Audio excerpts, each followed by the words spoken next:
अस्सलामुअलैकुम। अब तक की अहम खबरों के साथ मैं हूं शहजाद खान। नजर डालेंगे हेडलाइंस पर।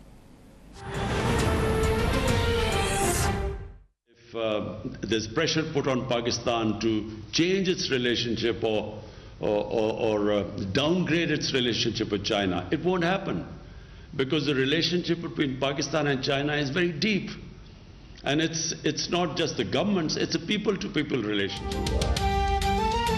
जितना भी चाहे दबाव डाल लो, पाकिस्तान चीन से ताल्लुकात में तब्दीली नहीं लाएगा। हर जगह चीन के साथ खड़ा होगा। मगरबी प्रोपेगेंडे के खिलाफ वज़ीर आज़म इमरान खान का चीनी मीडिया को इंटरव्यू में जोरदार ऐलान। कहा, अमेरिका और मगरबी क़ुव्वतों का पाकिस्तान को किसी एक ग्रुप का साथ देने पर मजबूर करना दुरुस्त नहीं। पाकिस्तान और चीन की देरीना दोस्ती का भारत से कोई ताल्लुक नहीं। अफगानिस्तान में खाना जंगी से पाकिस्तान सबसे ज़्यादा मुतासर होगा। मगरबी मीडिया की मकबूजा कश्मीर में भारतीय मज़ालिम पर खामोशी मुनाफ़क़त है।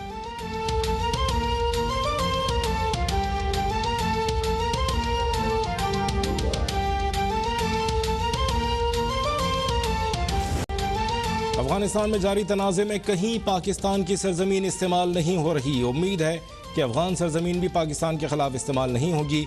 अफगानिस्तान में अवाम की हकीकी नुमाइंदा हुकूमत का हर सतह पर खैर मकदम किया जाएगा।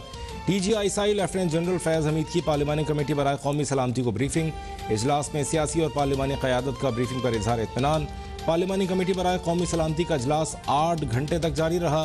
ईद के बाद इजलास फिर बुलाया जाएगा।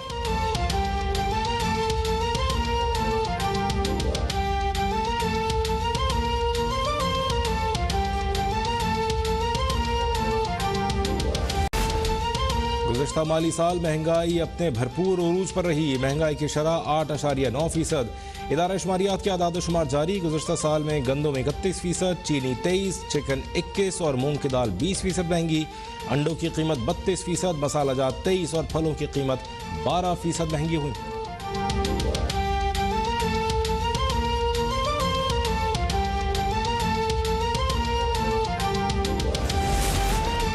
मुल्क में एक बार फिर बिजली की बदतरीन लोड शेडिंग का आगाज। लाहौर में शदीद गर्मी के दौरान लोड शेडिंग के बायस शहरी बेहाल।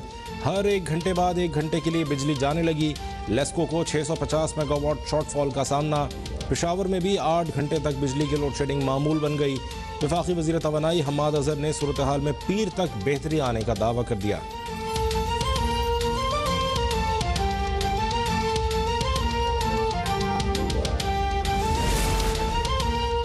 इम्तिहान नहीं देंगे, हमें भी अगली क्लास में तरक्की दी जाए। मुल्क भर के मैट्रिक और इंटरमीडिएट के तलबा सरापा एहतजाज। तलबा का इस्लामाबाद में हायर एजुकेशन कमीशन दफ्तर के बाहर मुजाहरा। मैट्रिक और इंटरमीडिएट के इम्तिहानात मनसूख करने का मुतालबा। तलबा का मुतालबात की मंजूरी तक धरना जारी रखने का ऐलान। पुलिस ने कई मुजाहिरीन धर लिए।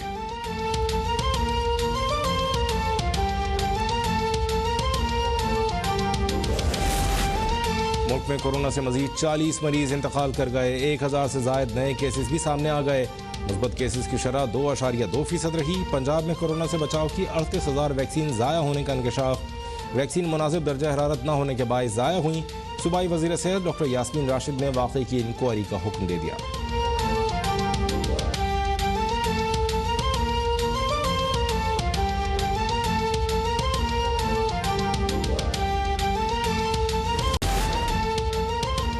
और माउंट एवरेस्ट सर करने वाली पहली पाकिस्तानी खातून समीना बेग K2 पर पाकिस्तानी परचम लहराने के लिए पुरज़्म। समीना बेग 8वें रोज टीम के हमरा K2 बेस कैंप पहुंच गई।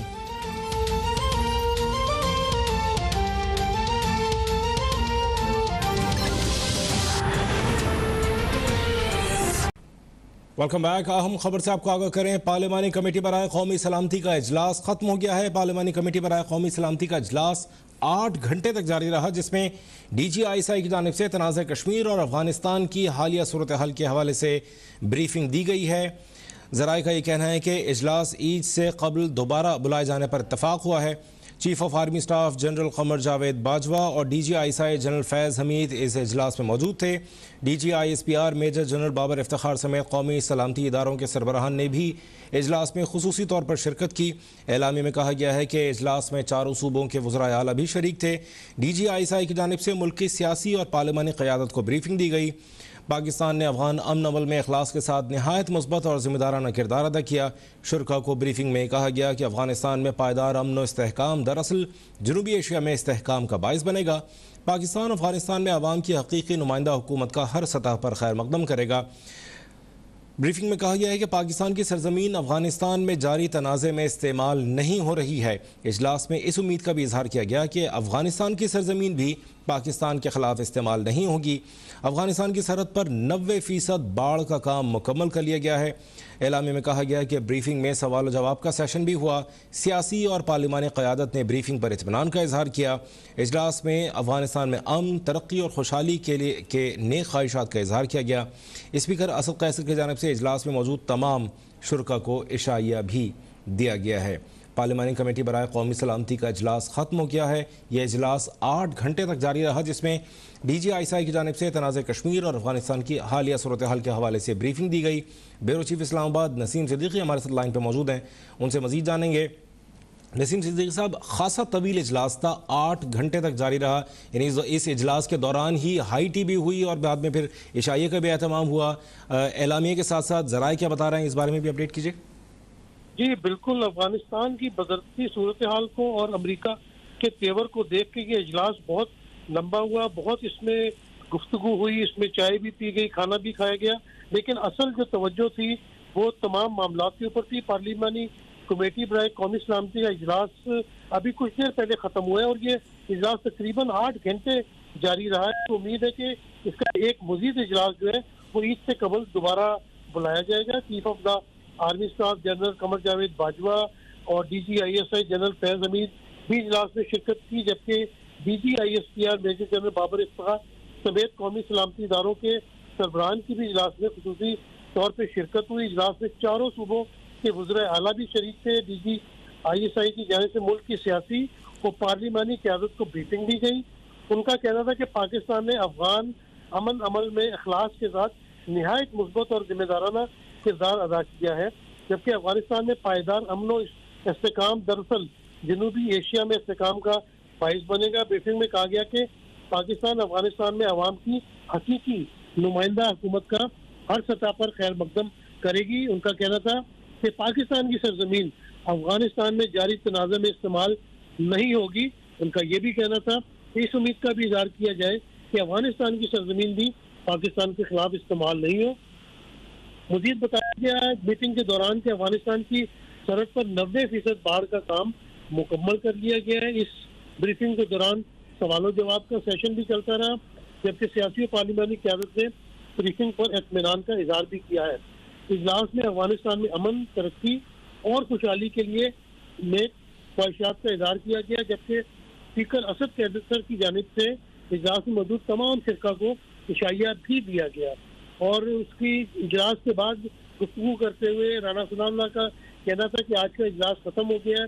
उन्होंने कहा कि एक मौजू के ऊपर बात मुकम्मल हो गई है, दूसरे मौजू पर बात होना बाकी है, जिसके लिए एक सेशन फिर बुलाया जाएगा। उनका कहना था कि अगली ब्रीफिंग के लिए अभी वक्त का तयन नहीं किया गया, लेकिन अगले हफ्ते मुमकिन है कि तमाम स्टेक होल्डर्स की मुशावरत के साथ इसको तय कर लिया जाए। जी अच्छा, ये भी बताइएगा कि इस इजलास में चूँकि अपोजिशन लीडर्स भी मौजूद थे और चारों सूबाई वज़राए आला भी मौजूद थे, इनका रिस्पांस कैसा रहा, ज़रा क्या बताते हैं?